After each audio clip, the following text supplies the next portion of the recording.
નમસ્કાર દર્શક મિત્રો, G9 ગુજરાતી ન્યૂઝમાં આપનું સ્વાગત છે। અમરેલી જિલ્લાના જાફરાબાદ નગરપાલિકાની પ્રી મોન્સૂન કામગીરી પર પ્રશ્નાર્થ ઉભો થયો। જાફરાબાદ નગરપાલિકાના પાપે તુર્કી મૌલાના રહીશોને મુસીબતનો સામનો કરવો પડી રહ્યો છે। હાલ ચોમાસાની ઋતુ ચાલતી હોય ત્યારે આ દુર્ગંધ મારતા પાણી અને કાદવ કીચડના કારણે રોગચાળો ફેલાય તો જવાબદાર કોણ, તેવા અનેક સવાલો ચર્ચાઈ રહ્યા છે।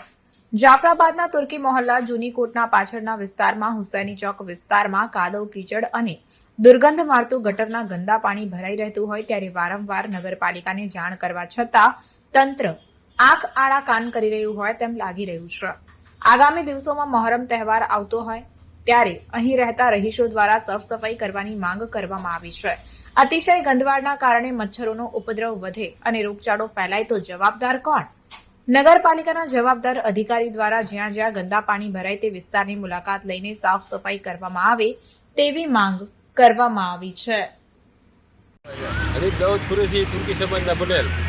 વારંવાર અમે ફરિયાદ કરી છે, આ ગટરમાં કોઈ વરદીથી ધ્યાન આપતો નથી ને અમે વારંવાર ઓછામાં ઓછા 8 થી 9 વાર મકવાણા સાહેબને ફરિયાદ કરી છે, પણ સફાઈમાં કે ગટરમાં કે કોઈ વસ્તુમાં ધ્યાન દેતા નથી। આ હુસેની ચોકમાં સફાઈ થતી નથી।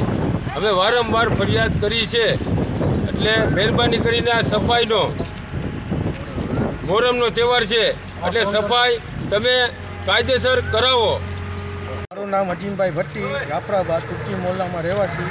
આ હુસેની ચોકમાં ગાંધી ભવનના પાછળ 1 વર્ષથી અમને ગટરની તકલીફ છે, કોઈ જાતની સફાઈ થતી નથી। વારંવાર અમે ફરિયાદ કરીએ છીએ, કોઈ ફરિયાદ સાંભળતા નથી। આજે અમારું ધાર્મિક મોહરમનો તહેવાર છે, એમાં બી અમે રજૂઆત મકવાણા સાહેબને કરેલી છે, તોય કોઈ એની સુનાવણી થતી નથી। મારા રજા ઉપર છે, મારા નથી, બસ એક જ જુબા અમને આપે છે ને કોઈ જાતની સફાઈ થતી નથી, કોઈ કામ ગટરનું થતું નથી ને કોઈ જાતનું કામ થતું નથી। તો અમને સરકારશ્રીને માન્ય વિનંતી આપીએ છીએ કે અમારું આ કામ થાય।